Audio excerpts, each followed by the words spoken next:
जय माता की दोस्तों, स्वागत है आप सभी का हमारे YouTube चैनल ट्रुथ जीवन का सत्य में। दोस्तों, जैसा कि आप सभी जानते हैं, चैत्र नवरात्रि शुरू हो चुके हैं और आज नवरात्रि के तीसरा दिन जो मां चंद्रघंटा को समर्पित माना जाता है। इनके माथे पर अर्धचंद्र सुशोभित है, इसलिए इन्हें चंद्रघंटा कहा गया है। साथ ही मां चंद्रघंटा की पूजा अर्चना करने पर हर तरह के भय से मुक्ति मिलती है। साथ ही ये भी मान्यता है कि मां चंद्रघंटा की कथा का पाठ करने से शरीर के सभी रोग और कष्ट दूर होते हैं। मां चंद्रघंटा की पूजा लाल रंग के पुष्पों से करनी चाहिए। धर्मशास्त्रों के अनुसार मां चंद्रघंटा ने राक्षसों के संहार के लिए अवतार लिया था। इनमें ब्रह्मा, विष्णु और महेश तीनों देवों की शक्तियां समाहित हैं। ये अपने हाथों में तलवार, त्रिशूल, धनुष व गदा धारण करती हैं।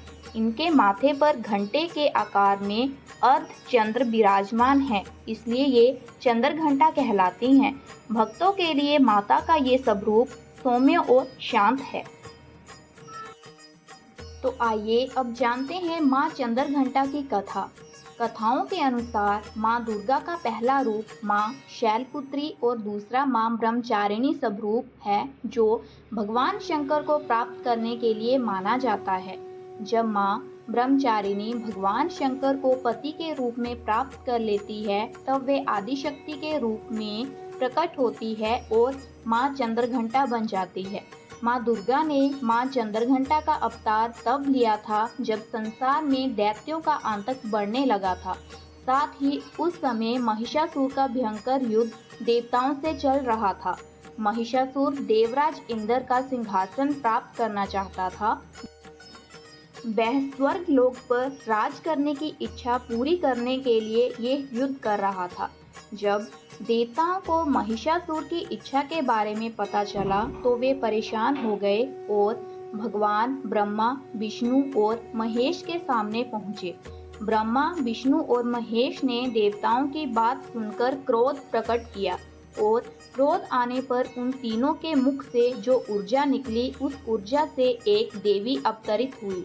उस देवी को भगवान शंकर ने अपना त्रिशूल, भगवान विष्णु ने अपना चक्र, इंद्र ने अपना घंटा, सूर्य ने अपना तेज और तलवार और सिंह प्रदान किया। इसके बाद मां चंद्रघंटा ने महिषासुर का वध कर देवताओं की रक्षा की। तो अब जानते हैं मां चंद्रघंटा को कौन सा भोग लगाना चाहिए।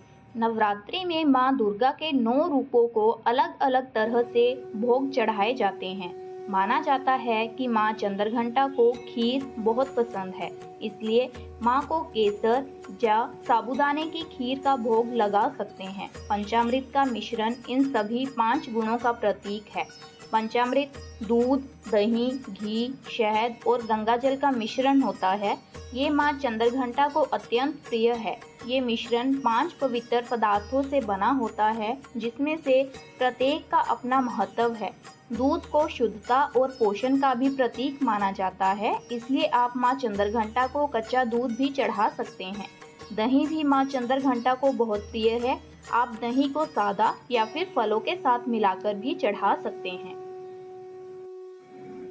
इस दिन मां चंद्रघंटा के इन मंत्रों का जाप अवश्य करना चाहिए। ओम देवी चंद्रघंटाय नमः। या देवी सर्वभूतेषु मां चंद्रघंटा रूपेण संस्थिता।